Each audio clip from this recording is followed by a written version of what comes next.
The president is going to address the nation in his State of the Union speech on Tuesday night. So are Americans looking forward to the address? Well, we sent Huckabee correspondent Ryan Reese out to the streets to find out. Are you really excited about the State of the Union address next week? Couldn't care less. Not really. Are you guys super excited for the State of the Union next week? Yeah. Sure. What teams are you rooting for?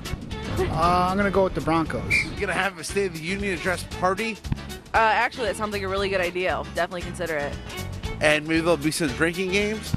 Probably. I'm really good at making up drinking games, so definitely. Like every time the president lies, do a shot?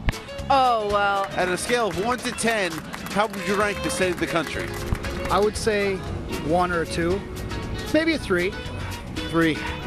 4. What would you rather watch, the Puppy Bowl or the State of the Union? Puppy Bowl. Sally takes the duck on her own 30-yard Do line. you think the president will address the NSA spying scandal?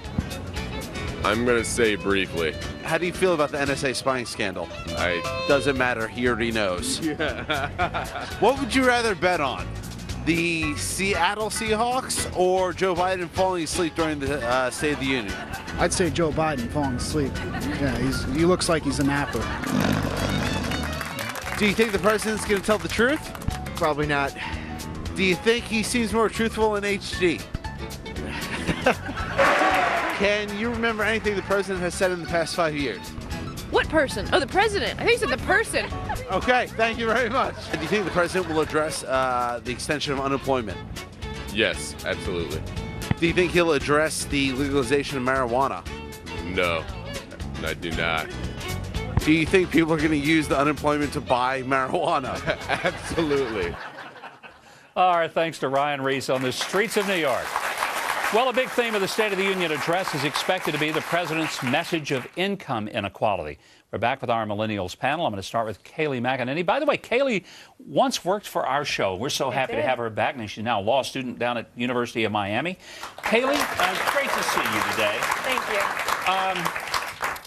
President's message, he says, is going to be income inequality. He wants to work on that this year. What's wrong with that? You know, for millennials, it's hard to care about income inequality when they don't have income. 16% of millennials are unemployed. This is a picture of Obama's America. 1/3 of millennials are living at home with their parents. Median household income in 1990 was $27,000 for a millennial household. It's $6,000 now. This is Obama's America, where we're seeing mass unemployment. We're seeing healthcare premiums for a millennial are 3 times what they were last year. Millennials are suffering. They're hurting. They are the poor. They are the income inequality. It's the millennial generation. And quite frankly, they're not buying the president's message anymore. They're just not. He's full of broken promises, and we're going to hear more of those broken promises. Shai, the president has long said, and frankly we all have, that a college education was a ticket to a better future, a better income, a better life. Now people are coming out of college, they can't get a job, they've got this huge debt. What would you like to see policies changed that would help you as a millennial look out there at the future and say, I got a shot? I'd be optimistic of the future if we saw regulation, if regulation wasn't introduced for regulation's sake. You know, we're just going to regulate this industry just because. Now, I'd like to see the Democratic Senate take up some of the Republicans' House jobs bill. That would be a really good start. And what specifically about that bill do you like and you think would help you? I would be very, very, very happy with the tax cuts in the jobs bill. Tax cuts spurs jobs bill, and millennials are going back to home living with their parents, and they're really not seeing the jobs, or they're unemployed or underemployed, and that could really help out.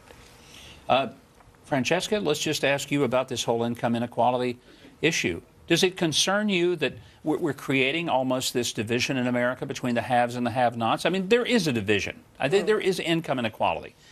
What could or should the government do to address the fact that there are so many people working harder, but they're not getting ahead?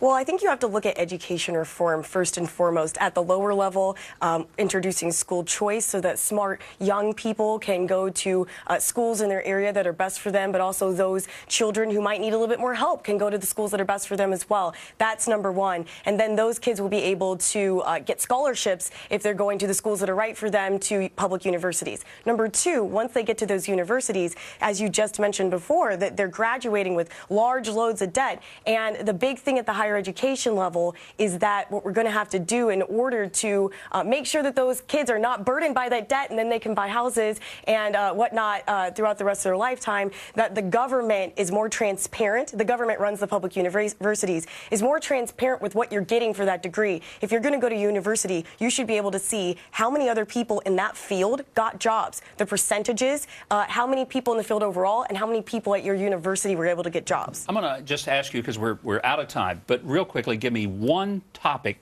you want the president to address. Don't have to tell me anything, just the topic. Kaylee, what is it? The absolute disaster that is Obamacare and how he plans to fix it. I wouldn't expect it, but I agree. Okay, Shia? The persistent unemployment that's gripped this nation since his inauguration in 2009.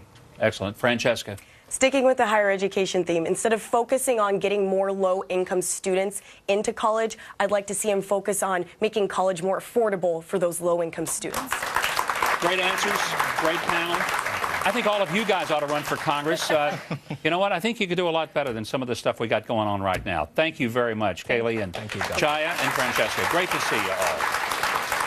Well, unlike Barack Obama, action star Steven Seagal has a good relationship with Russia's president. I'm going to be talking to him about the threat of terrorism in next month's Olympics a little later in the show. But first, why am I sticking up for Scarlett Johansson? Well, you'll find out when we come back.